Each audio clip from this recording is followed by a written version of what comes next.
Nou ja, ons gesels verder met die produkhoof van FNB Money Management. En Ester Oche gaan vir ons vertel van die statistiek wat onlangs in artikels genoem is, dat 80% van die middelklas in Suid-Afrika reeds op die 5de dag van die maand hulle geld verloor. Wel, 80% van hulle inkomste spandeer het aan onder andere debietorders. Nee, Ester, goeiemôre. Hallo Ester. Hallo. Kan julle my hoor? Lekker, daar hoor ons jou, Ester. Welkom. Ester, dis skokkende statistieke. 80% van mense se inkomste in die eerste 5 dae verdwyn.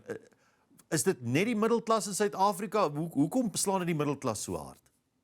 Oh, well, this is the study that we did on the middle income groups, specifically those groups that earn between 180 and 500,000 Rand a year. And it was quite a big amount of people that we checked on. So over 500,000 people that we looked at. And yes, about 80% of their salary tends to disappear within the first 5 days, leaving only 20% for the rest of the year. The rest of the month. So you can imagine that that's quite tight for that middle income group. Esther, I have to ask, why do you think? Is it because they are spending irresponsibly, or is it just because times are tough?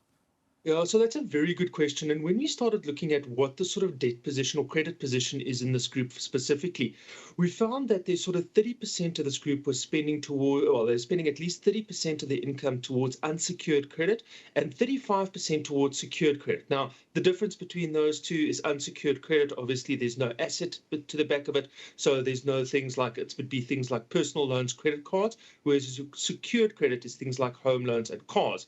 So if you think about it, that's 65% of your income that's now going towards, paying that. And then obviously the rest, which is that 15% to take it up to 80%, would be going towards things like insurance and telco spend and all of that. So not necessarily a case of spending too much, maybe a little bit of lifestyle spend when it comes to that unsecured credit, but a lot of pressure on the consumer at this moment in time.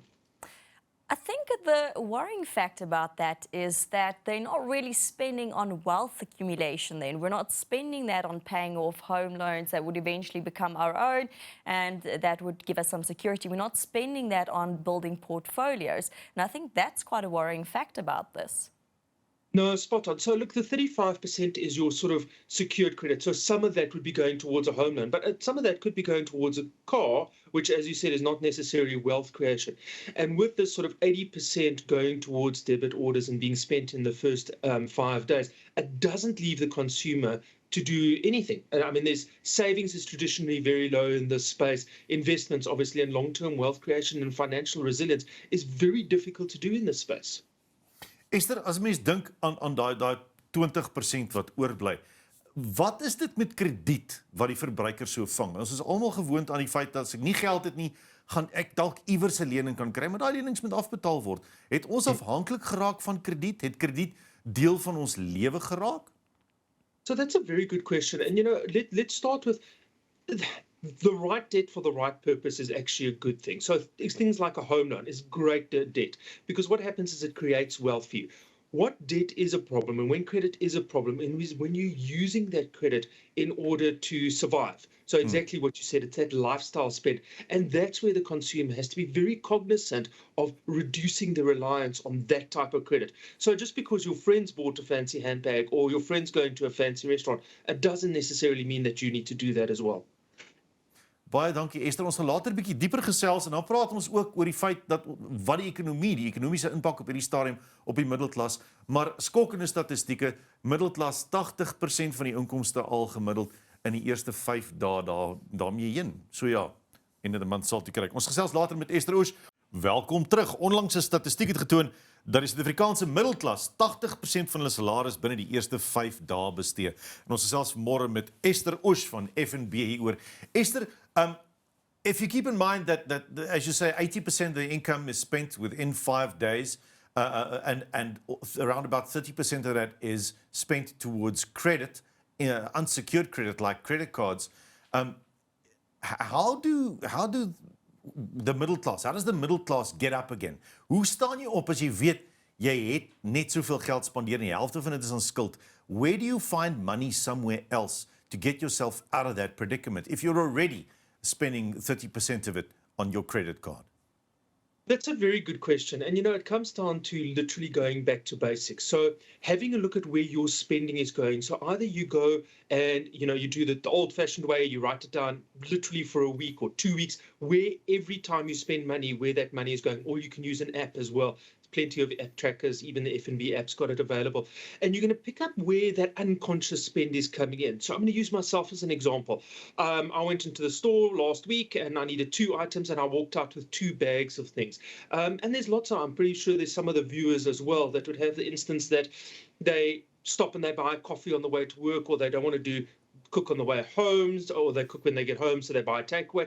All that unconscious spend. So getting back to basics, having a look at where your money is going, where your spending is going, and seeing how you can free up some cash flow that way and redirecting that towards paying off your unsecured debt. Now, I'm not the fund police, and that's not our intention. So what we're saying is, if you're spending 600 or 700 rand a month on takeaways, eating out, and treats, which actually is the third largest category on spending, Sure. halve that and take that freed up cash flow and put it towards saving your debt, and try and avoid that reliance on lifestyle debt, if that makes sense. Esther, I want to add on to what Pierre just asked, and it's about the debt and your middle class really struggling with debt at this stage, basically drowning in debt, because we're just borrowing money to survive, actually. And if we look at COVID and if we look at last year's struggles or plundering happening in KwaZulu-Natal, what do you think the chances are of the president going, okay, I'm writing off some debt? There will be like a blanket debt write-off. Is that an option? I'm not sure, and I don't think I'm the right person to answer that. Maybe the economists or the political analysts can do that. But if that does happen, it will be a windfall. But until such time, it is up to the consumer to make sure that they can make ends meet. And following these small little tips is things that they can do. Yeah, that's always a case of what you lose here, you win there, and what you win there, you lose here. So yeah, it's a very difficult question. But just to put it in perspective, if you earn, say, 20,000 Rand a month, which is the upper echelons of this segment, and you spend 80% in the first 5 days, you have 4,000 Rand left for the entire month. I hope then you've bought your groceries and you've filled your vehicle as well. But the issues we have now is what happens with your pension fund? What happens with your medical aid? Your short-term insurance.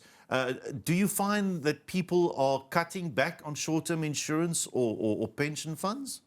So we have seen that productive spend has increased slightly. Now, productive spend would be things like saving or paying on things like insurance, as well as medical aid, as you mentioned. So there has been a slight uptick in that. But what we have seen on the reverse is that's been quite a drastic reduction in emergency savings. Oh, so in other words, daai klein kontuintjie, daai neseiertjie iewers wat lê vir ingeval daar moeilikheid kom, that is being used up now. Yes. And I mean, that's absolutely vital, because we've always had a situation that, and I mean, emergencies happen, and the guideline is to have sort of between 1 to 3 months worth of emergency savings. Now, here's another very scary statistic as well, that at this space, 84% of this space has less than 1 week's worth of emergency savings available to them. So let's take that example of 20,000 Rand a month.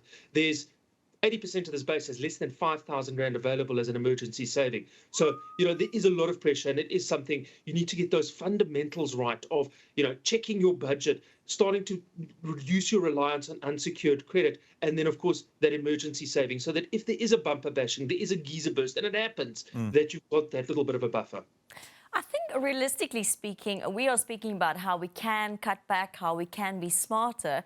But realistically, if you're earning 12,000 Rand or 15,000 Rand, whatever, and your expenses, and I'm talking about house, car, maybe medical aid, whatever, adds up to 13,000, then you haven't bought any groceries and you haven't put petrol in your car. So realistically speaking, that person sits with a problem where there is no space to actually save, have emergency savings.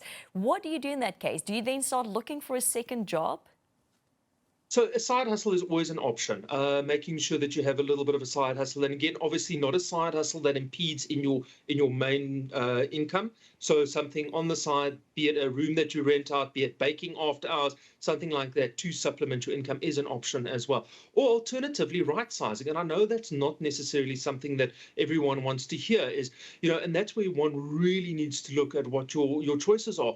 Is the car that you drive, is that maybe something that you can right size? The home that you're living in, is there maybe something that you can do there?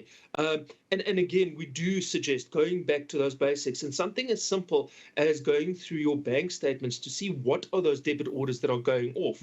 So, I mean, I did this with a personal friend a couple of months ago, and just literally by going through all the different debit orders in her account, we managed to free up 800 Rand a month for her. Esther, we're talking about going back to the basics, but is it a case of the economy just getting tougher and tougher? In the news now, we said the minister thinks that the economy is totally recovered. Is it a case that the economy is just getting tougher and tougher and we're probably looking at worse things ahead? So absolutely. I mean, if you look at, there's lots of doom and gloom at the moment. I mean, there's rising interest rates at the moment. So we've seen that last week we had a 50% basis or 50 basis points increase in the interest rate. There's the war in the Ukraine, which is affecting food prices as well. Wheat's going up. We've seen the price of sunflower oil, an absolute staple. So lots that's going up. But, you know, let's take a step back. If you look back to sort of 2.5 years ago, the interest rates was a lot higher than it is at the moment.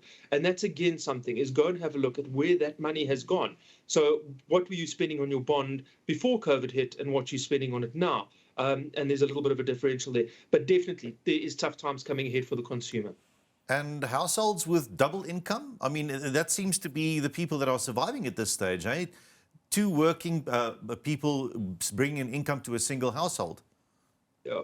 No, so I mean, depending again on the lifestyle that they have underlying that, you know, a double income household does maybe give a little bit of wiggle room as well. But again, making sure that what they're spending on is appropriate and spending on the things that they need to and spending on the things that they value, as opposed to, you know, the eating out and treats and, you know, things like that. We've picked up clothing and accessories, which is the fourth largest spending category on the 20% that's left over. Thank you very much, Esther. It's been enlightening and a little bit scary talking to you this morning. But like you say, go back to basics. Gaan terug na die beginsels toe. Thank you very much for joining us, Ester Oche from FNB. Nou ja, wys jou, 80% van die geld in 5 dae gespandeer vir die middelklas. Dit is skokkende statistiek, maar dan hoef ek jou seker nie daarvan te vertel nie. Nee, jy kan my daarvan vertel.